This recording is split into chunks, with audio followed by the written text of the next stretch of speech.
జై శ్రీరామ్. మాంసము లేదు, మాంసము తినకూడదు.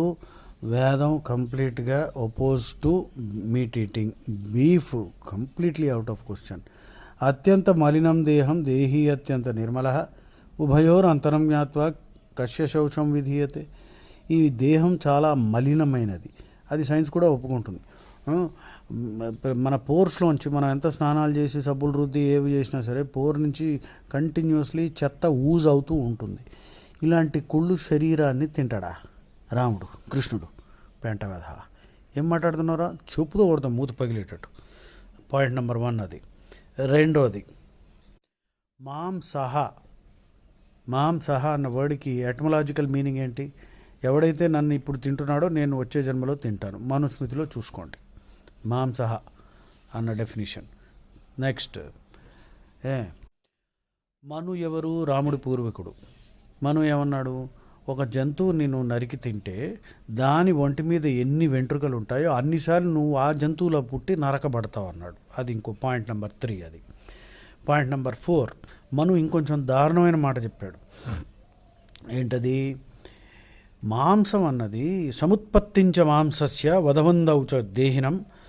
అది చెప్పిన తర్వాత సముత్పత్తించ మాంసస్య అంటే మాంసం అన్నది solidified menstrual blood of the female. అంటే ఈ పీరియడ్స్ వచ్చినప్పుడు ఆడవాళ్ళకి ఆ మెన్సెస్ బ్లడ్ ఉంటుంది కదా, అదే సోలిడిఫై అయితే మాంసం అన్నాడు. నా జస్ట్ ఇమాజిన్, ఈ సోలిడిఫై అయిన బ్లడ్ నువ్వు తీసుకెళ్ళి కలెక్ట్ చేసుకొని ఫ్రిడ్జ్లో పెట్టి ఫ్రీజ్ చేసి తింటావా? దరిద్రుడా, నీచుడా, దౌర్భాగ్యుడా, ఏ తిట్లు తిట్టాలరా నిన్ను? మొన్న ఎవడో ఆ మ్లేచ్చుడు వాడి పెళ్ళానికి వచ్చే మిన్సెస్ బ్లడ్ని షర్బత్లో కలిపి అమ్మాడంట. మన వెధవలు అక్కడ పోయి అన్నీ తాగుతున్నారు, హలీంలు.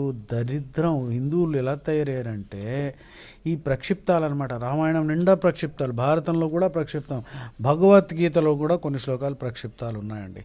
ప్రక్షిప్తం అంటే ఇంటర్పోలేషన్. వీళ్ళు దరిద్రులు తీసుకొచ్చి పెట్టారు.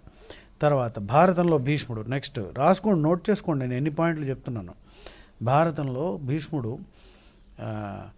అనుశాసన పర్వంలో ఏం చెప్తున్నాడు? శాంతి పర్వం తర్వాత అనుశాసన పర్వణంలో సురామత్స్య పశోర్మాంసం ద్విజాతీనాం బలిస్తథ దూర్తై ప్రవర్తితం యజ్ఞై నైతద్ వేదేషు కథ్యతే. అంటే ఈ సురాపానము, మత్స్య, మాంసము ద్విజాతీనాం బలిస్తథ అంటే మనుష్య బలి, అంటే బ్రాహ్మడు ద్విజులు అందరినీ కూడా నరకడం. ఇవి దూర్తై ప్రవర్తితం యజ్ఞ, దొంగనా కొడుకులు ఈ యజ్ఞాల్లో దూర్చారు, వేదంలో లేదు అని భీష్ముడు కూడా చెప్పాడు. Okay, next point. అసలు